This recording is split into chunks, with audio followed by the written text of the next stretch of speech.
motherfucking Eagle Double G. Hello friends, ಎಲ್ಲರಿಗೂ ನಮಸ್ಕಾರ. Welcome to Sandalwood reviews. ಇವತ್ತಿನ video ವಿಷಯ ಏನಪ್ಪ ಅಂದರೆ, ನಮ್ಮ ಈ ವೀಕೆಂಡ್ ವಿತ್ ರಮೇಶ್ ಇದೆಯಲ್ಲ, ಸೊ ಅದ್ರ ಬಗ್ಗೆ ತುಂಬ ಗಲಾಟೆಗಳು ನಡೀತಾ ಇದೆ. ಏನಪ್ಪ ಅಂದರೆ, ಅವ್ರನ್ನ ಕರೆಸ್ಬೇಕಾಯ್ತು, ಇವ್ರನ್ನ ಕರೆಸ್ಬೇಕಾಯ್ತು, ಯಾರ್ಯಾರನ್ನೋ ಕರೆಸ್ಬೇಕಾಯ್ತು ಅಂತ ಇವರೇ ನಮ್ಮ ಜನಗಳಿಗೆ ಕಿತ್ತಾಡ್ತಾ ಇದ್ದಾರೆ. ಸೊ ಈ ನಮ್ಮ ಜನಗಳಿಗೆ ಏನು ಬೇರೆ ಕೆಲಸ ಇಲ್ವಾ? ಅದೊಂದು ಶೋ ಅಂದರೆ ರಿಯಾಲಿಟಿ ಶೋ ಅಂದರೆ ಏನು? ಶೋ ಅಲ್ಲಿ ಮೇನ್ ಪಾಯಿಂಟ್ ಏನು? TRP.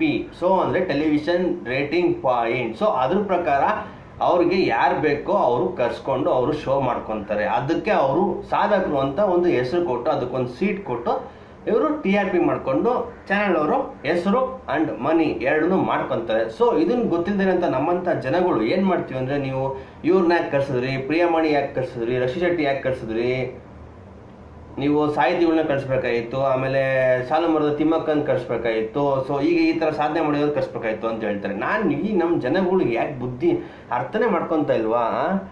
ಒಂದು ರಿಯಾಲಿಟಿ ಶೋ ಅಂದರೆ ಏನು? ಅದ್ರಲ್ಲಿ ಮಾಡೋದ್ರಿಂದ ಅವರು ಏನು ಸುಮ್ಮನೆ ಮಾಡ್ತಾರಾ ಹೇಳಿ? ಯಾವ ಚಾನಲ್ ಅವರಾಗಲಿ ಸುಮ್ಮನೆ ಮಾಡ್ತಾರಾ? ಅವರು ಸಮಾಜ ಸೇವೆ ಉದ್ಧಾರಕ್ಕೋಸ್ಕರ ಮಾಡ್ತಾರಾ, ಇಲ್ಲ ಅವ್ರೇನೋ ಒಂದು ಇದು ಮಾಡೋಕ್ಕೆ ಮಾಡ್ತಾರಾ? ಸೊ ಅವರು TRPಗೋಸ್ಕರ ಮಾಡೋದು. ಎಲ್ಲರಾದರೂ ಅಷ್ಟೇ, ನಾವಾದರೂ ಅಷ್ಟೇ, ಯಾರಾದರೂ ಅಷ್ಟೇ, ಯಾವುದೇ ಒಂದು ಚಾನಲ್ ಆಗಲಿ.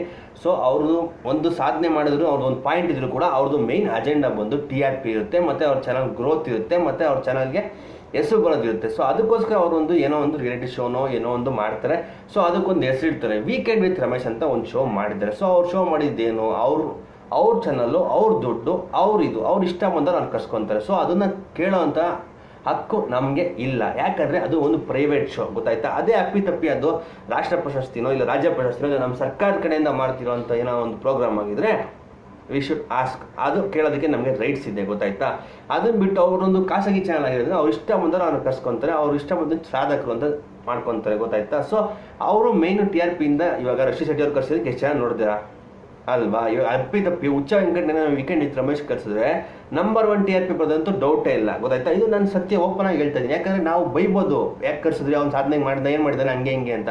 ಬಟ್ ನೋಡಾದ್ಮೇಲೆ ಬೈಯೋದು ನಾವು, ಗೊತ್ತಾಯ್ತಾ? ಅದೇ ನೋಡೋಕ್ಕಿಂತ ಮುಂಚೆ ಬೈಯಕ್ಕೆ ಹೋಗಲ್ಲ. ಸೊ ಅದೇ ಬೇರೆಯವ್ರನ್ನ ಕರ್ಸಲಿ, ಅವ್ರನ್ನ ಯಾರು ಜನನೇ ನೋಡಲ್ಲ, TRPನೇ ಬರೋಲ್ಲ. ಸೊ ಅವ್ರೇನು ಮಾಡ್ಬಿಟ್ಟು ಕ್ಲಾಸ್ ಮಾಡ್ಕೊತಾರ. ಸೊ ಆಮೇಲೆ ಇನ್ನೊಂದು ಗೆಸ್ಟ್ಗಳು ಬರ್ತಾರಲ್ಲ, ಅವ್ರಿಗೆ ಎಷ್ಟೊಂದು ಜನ ಗೆಸ್ಟ್ಗಳು ಫ್ರೀಯಾಗಿ ಯಾರು ಬರಲ್ಲ. ಇವಾಗ ಯಾವುದೋ ಒಂದು ರಿಯಾಲಿಟಿ ಶೋ ಮಾಡ್ತೀರಾ, ಇಲ್ಲ ಏನೇ ಒಂದು ಮಾಡ್ತೀರಾ ಅಂತ ತಿಳ್ಕೊಳ್ಳಿ, ಅದ್ರಲ್ಲಿ ಗೆಸ್ಟ್ಗಳಾಗಿ ಬರ್ತಾರಲ್ಲ. ಸೊ ಗೆಸ್ಟ್ ಅಂದ ತಕ್ಷಣ ನಮ್ಮ ಮನೆಗಳಿಗೆ ಬರ್ತಾರಲ್ಲ ಗೆಸ್ಟ್ಗಳು ಫ್ರೀಯಾಗಿ, ಆ ಥರ ಫ್ರೀಯಾಗೆಲ್ಲ ಯಾರೂ ಬರಲ್ಲ, ಗೊತ್ತಾಯ್ತಾ? ಅವರು ಒಂದು ಸ್ವಲ್ಪ ಜನ ಅಮೌಂಟ್ ಇಸ್ಕೊಂಡೇ ಬರೋದು.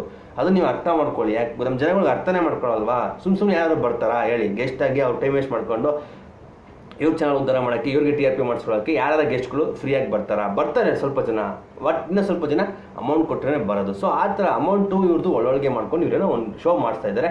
ಈ ರಾಘವೇಂದ್ರ ಹುಣಸೂರು ಇದ್ದಾರಲ್ಲ, ಈ ಝೀ ಕನ್ನಡ ಮುಖ್ಯಸ್ಥರು, ಸೊ ಅವರು ಕೂಡ ಏನಪ್ಪ ಅಂದರೆ ಅವರು ಟ್ರೈ ಮಾಡಿರ್ತಾರೆ ಪಾಪ. ನಾವು ಅವ್ರನ್ನ ದ್ವೇಷಕ್ಕಾಗಲ್ಲ. ನೀವು ಯಾಕೆ ಅವ್ರನ್ನ ಕರ್ಕೊಂಬರೋಕ್ಕಾಗಲ್ಲ, ಇವ್ರನ್ನ ಕರ್ಕೊಂಬರೋಕ್ಕೆ? ಎಲ್ಲರೂ ಬರಲ್ಲ ಅಮ್ಮ. ನಾವು ಕೂತ್ಕೊಂಡು ಇಲ್ಲಿ ಕಮೆಂಟ್ ಹಾಕ್ಬಿಡೋದಂಗಲ್ಲ, ಒಂದು ಕಮೆಂಟ್ ಐತೆ, ಒಂದು ಟೈಪಿಂಗ್ ಐತೆ ಅಂದ್ಬಿಟ್ಟು ಕಮೆಂಟ್ ಹೊಡೆದ್ಬಿಡೋದಲ್ಲ.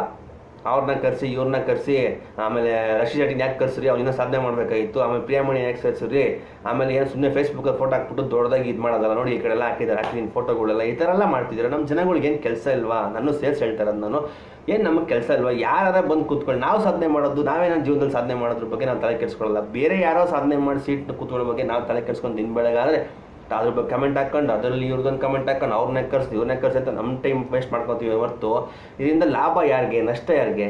ನಷ್ಟ ನಮಗೇನೆ. ಯಾಕೆ ಹೇಳಿ? ನಮ್ಮ ಟೈಮೇ ವೇಸ್ಟ್ ಆಗೋದು. ಅದ್ರ ಬದಲು ಬೇರೆ ನಾನು ಕೆಲಸ ಮಾಡಿದ್ರೆ ಆಗುತ್ತೆ. ಸೊ ಇವಾಗ ನೀವು ಹೇಳ್ತೀರಾ, ನನ್ನ ಮಗನ ನೀನೇನ ಮಾಡ್ತಾ ಇದೆಯಾ, ನೀನು ವೀಡಿಯೋ ಮಾಡ್ಕೊಂಡು ನೀನು ಮಾಡ್ತೀನಿ ಅಂತ ನೀವು ಹೇಳ್ತೀರಾ. ಸೊ ಎಲ್ಲರೂ ಅದನ್ನೇ ಹೇಳ್ತಾರಲ್ವಾ?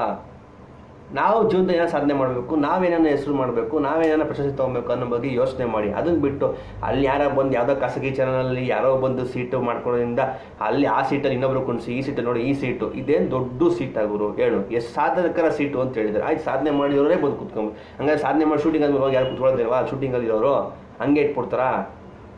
ಸುಮ್ಮನೆ ಅವೆಲ್ಲ ಯಾಕೆ ನಮ್ಮ ಜನಗಳಿಗೆ ಅರ್ಥ ಮಾಡ್ಕೊಳ್ಳಿ. ಅಷ್ಟೇ ನಾನು ಹೇಳ್ತಾ ಇರೋದು, ಸಿಂಪಲ್ ಥಿಂಗ್ ಅರ್ಥ ಮಾಡ್ಕೊಳ್ಳಿ. It's just A show.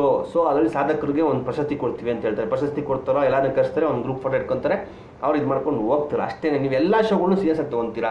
Serious ಆಗಿ ಯಾವುದೂ ತೊಗೊಳಕ್ಕೆ ಹೋಗ್ಬಿಡಿ, ಗೊತ್ತಾಯ್ತಾ? ಅಲ್ಲಿ ನೋಡಿ ಅಲ್ಲೇ ಮರ್ತ್ಬಿಡಿ. ನೀವು ಫಿಲಮ್ ಆ್ಯಕ್ಟರ್ಸ್ಗಳನ್ನಾಗಲಿ ಯಾರನ್ನಾಗಲಿ ಅವ್ರೇನು ದೊಡ್ಡ ದೇವ್ರುಗಳ ಥರ ಆಡಕ್ಕೆ ಹೋಗ್ಬಿಡಿ, ಗೊತ್ತಾಯ್ತಾ? ಅವರು ನಮ್ಮ ಥರ ಮನುಷ್ಯಗಳನ್ನ ಎಲ್ಲರೂ ನೋಡ್ದಂಗೆ ಅವ್ರನ್ನೂ ನೋಡಿ, ಗೊತ್ತಾಯ್ತಾ? ಅದನ್ನು ಬಿಟ್ಟು ನೀವು ಸುಮ್ಮನೆ ಯಾಕೆ ನಿಮ್ಮ ಕೆಲಸಗಳಿದ್ರೆ ನೀವು ಮಾಡ್ಕೊಳ್ಳಿ. ಅದನ್ನು ಬಿಟ್ಟು ಈ ಫೇಸ್ಬುಕ್ಕು ವಾಟ್ಸಪ್ಪಲ್ಲಿ ಇದ್ರಲ್ಲ ಫೋಟೋಗಳು ಹಾಕೋದು, ಅವ್ರನ್ನ ಕರೆಸಿ ಇವ್ರನ್ನ ಕರೆಸಿ ಅಂತ ಯಾಕೆ ಸುಮ್ಮನೆ ಹಾಕ್ತೀರಾ? ಸುಮ್ಮನೆ ಟೈಮ್ ವೇಸ್ಟ್ ಮಾಡ್ಕೊತೀರಾ? ಗೊತ್ತಾಯ್ತಾ? ಅದ್ರ ಬದಲು ಏನನ್ನ ನೀವೇ ಒಂದು ಸಾಧನೆ ಮಾಡಿ, ನೀವು ಹೋಗಿ ರಾಷ್ಟ್ರ ಪ್ರಶಸ್ತಿ ತೊಗೊಳ್ಳಿ, ಇಲ್ಲ ಅದಕ್ಕಿಂತ ದೊಡ್ಡ ಸಾಧನೆ ಮಾಡೋ ಪ್ರಶಸ್ತಿಗಳನ್ನ ತೊಗೊಳಕ್ಕೆ ಟ್ರೈ ಮಾಡಿ. ಅದೇ ಟೈಮ್ನ ಆಗುತ್ತೆ, ಆಗಲ್ಲ ಅಂತಿಲ್ಲ. ಗೊತ್ತಾಯ್ತಾ? ಅದು ಬಿಟ್ಟು ಇವ್ನು ಯಾರ ಬರ್ತಾನೆ, ಅವ್ನು ಯಾರ ಬರ್ತಾನೆ, ಇವ್ನಿಗೊಂದು 10 ಜನ 1000 ಜನ ಅಭಿಮಾನಿಗಳು, ಅವ್ನಿಗೊಂದು 1 ಲಕ್ಷ ಅಭಿಮಾನಿಗಳು, ಅವರು ಎಲ್ಲ ಒಂದು ಟ್ವಿಟರ್ ಇದಲ್ಲಿ ಮಾಡೋದು, ಇವ್ರನ್ನ ಕರೆಸಿ ಅವ್ರನ್ನ ಕರೆಸಿ.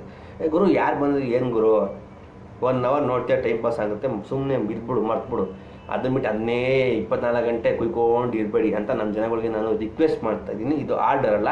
ಸೊ ವೀಕೆಂಡ್ ವಿತ್ ರಮೇಶ್ನಲ್ಲಿ ನೀವು ನೋಡಿ, ಟೈಮ್ ಪಾಸ್ ಮಾಡಿ, ಎಂಟರ್ಟೈನ್ಮೆಂಟಾಗಿ ನೋಡ್ಕೊಳ್ಳಿ. ಅದನ್ನ ಬಿಟ್ಟು ಸುಮ್ಮನೆ ಅವ್ರು ಯಾರು ಸಾಧನೆ ಮಾಡಿದವ್ರಿಗೆ ಕುತ್ಕೊಬೇಕು, ಇವ್ರು ಕುತ್ಕೊಬೇಕು ಅಂತ ಸುಮ್ಮನೆ ನಿಮ್ಮ ತಲೆಗೆ ಹುಳ ಬಿಟ್ಕೊಳ್ಳೋಕೆ ಹೋಗ್ಬೇಡಿ, ನಮ್ಮ ತಲೆಗಳಿಗೂ ಹುಳ ಬಿಡೋಕ್ಕೆ ಹೋಗ್ಬೇಡಿ. ಗೊತ್ತಾಯ್ತಾ? ದಯವಿಟ್ಟು ಫ್ರೆಂಡ್ಸ್, ಅದರಿಂದ ನಮಗೇನು ಸಿಗಲ್ಲ, ಲಾಭ ಇಲ್ಲ, ಸುಮ್ಮನೆ ಟೈಮ್ ವೇಸ್ಟ್ ಅಷ್ಟೇ. ನಾವೇ ಟೈಪ್ ಮಾಡ್ಕೊಂಡು ನಮ್ಮ ಕೈಗಳು ನೋವಿಸ್ಕೊಂಡು ಕಮೆಂಟ್ ಮಾಡ್ಕೊಂಡು 24 ಗಂಟೆ ಫೇಸ್ಬುಕ್ ವಾಟ್ಸಪ್ ಯಾವನ್ ಕಂಡು ಹಿಡಿದ್ನೋ ಗೊತ್ತಿಲ್ಲಪ್ಪ, ಹಂಗೆ ಅಂತೀವಿ. ನಾವೇ 24 ಗಂಟೆ ಅದರಲ್ಲೇ ಇರ್ತೀವಿ. ಸೊ ಏನೂ ಮಾಡೋಕ್ಕಾಗಲ್ಲ.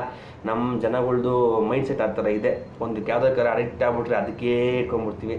ಸೊ ವೀಕೆಂಡ್ ವಿತ್ ರಮೇಶ್ ಕಿರಿಕ್ಗಳನ್ನ ಇಲ್ಲಿಗೆ ಸ್ಟಾಪ್ ಮಾಡಿ. ಅವ್ರು ಯಾರು ಕರ್ಸ್ಕೊಳ್ಳಿ, ಏನಾರು ಮಾಡ್ಕೊಳ್ಳಿ, ನೀವು ಅದನ್ನು ಒಂದು ಎಂಟರ್ಟೈನ್ಮೆಂಟ್ ಶೋ ಆಗಿ ನೋಡಿ ಅಲ್ಲೇ ಮರ್ತ್ಬಿಡಿ ಅಷ್ಟೇ. Bye friends.